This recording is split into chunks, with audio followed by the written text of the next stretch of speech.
Welcome to my channel. അപ്പോൾ നമുക്ക് വിഷുവിന് കണിയൊക്കെ ഒരുക്കാനായിട്ട് വയ്ക്കാനായിട്ടുള്ള ഒരു ഐറ്റം നമുക്ക് ഒന്ന് സ്റ്റിച്ച് ചെയ്തെടുക്കാമേ. അതിന് നമ്മൾ ക്യാൻവാസ് 24 ഇഞ്ച് നീളവും 12 ഇഞ്ച് വീതിയുമായിട്ടുള്ള ഒരു ക്യാൻവാസായിട്ട് നമ്മൾ എടുത്തിട്ടുള്ളത്. എന്നിട്ട് നമ്മൾ അതിൽ നമുക്ക് സ്റ്റിച്ച് ചെയ്ത കേരള സാരിയുടെ തന്നെ ഒരു പീസ് നമുക്ക് ഉണ്ടായിരുന്നു.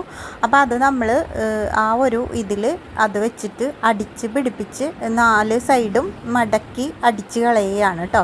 എന്നിട്ട് നമുക്ക് ലേസൊക്കെ ഉണ്ടെങ്കിൽ ആ ലേസൊക്കെ നമുക്ക് അതിൻ്റെ അകത്ത് പിടിപ്പിച്ച് കൊടുക്കാവുന്നതാണ്. അപ്പോൾ അതിലും ഞാൻ ഇപ്പോൾ ആ ഒരു വീതിയിലുള്ള ഇതാണ് എൻ്റെ അടുത്ത് ഉണ്ടായിരുന്നത്. അപ്പോൾ അതുകൊണ്ടാണ് ഞാൻ ആ ഒരു വീതിയിലെടുത്തത് കേട്ടോ. കുറച്ചും കൂടി നീളത്തിൽ എടുക്കുകയാണെന്നുണ്ടെങ്കിൽ നമുക്ക് കുറച്ചും കൂടി അതിൻ്റെ ചുരുക്കുകൾ കിട്ടും. അപ്പം ഇപ്പം അത് ആ ഒരു പീസാണ് എൻ്റെ അടുത്ത് ഉണ്ടായിരുന്നത്. അപ്പോൾ അതുകൊണ്ടിട്ടാണ് ഞാൻ ആ ഒരു ലെങ്ത്തിൽ കേട്ടോ.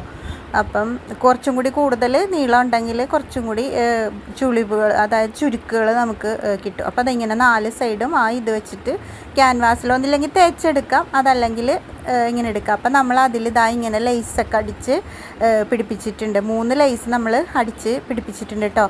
ഇനി നമ്മൾക്ക് ഇതേപോലെ ഒന്ന് ചുരുക്കി എടുക്കുകയാണ്. ഇങ്ങനെ മടക്കിയിട്ട് നമ്മൾ പണ്ടൊക്കെ പേപ്പറിലൊക്കെ ഇങ്ങനെയൊക്കെ നമ്മൾ ചെയ്യുമായിരുന്നു, ഈ വിശറി ഉണ്ടാക്കുന്ന പോലെയുള്ള ആ ഒരു അങ്ങനെ ഒന്ന് ചുരുക്കി മൊത്തത്തിൽ അതങ്ങനെ ചുരുക്കി എടുത്തിട്ട് താഴത്തെ ഭാഗം ഒന്ന് കെട്ടിക്കൊടുത്താൽ മതി. കെട്ടിയോ അത് എങ്ങനെയാച്ചാൽ അങ്ങനെ ഇങ്ങനെ ഫുള്ളായിട്ട് മടക്കി എടുത്ത് കഴിഞ്ഞിട്ട് താഴത്തെ ഭാഗം നമ്മൾ ഒന്ന് മടക്കി കൊടുത്താൽ മതി. അപ്പോൾ ഇതങ്ങ് വിടർത്തി കഴിയുമ്പം ഈ ഒരു ഇതിൽ നമുക്ക് കിട്ടും.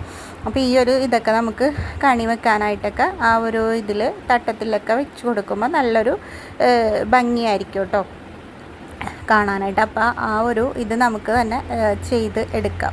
അപ്പോൾ നമുക്ക് കടകളിലൊക്കെ ഇത് ഇഷ്ടംപോലെ വിൽക്കാനായിട്ടൊക്കെ വെച്ചിരിക്കുന്നത് നമ്മൾ കാണുന്നുണ്ട്.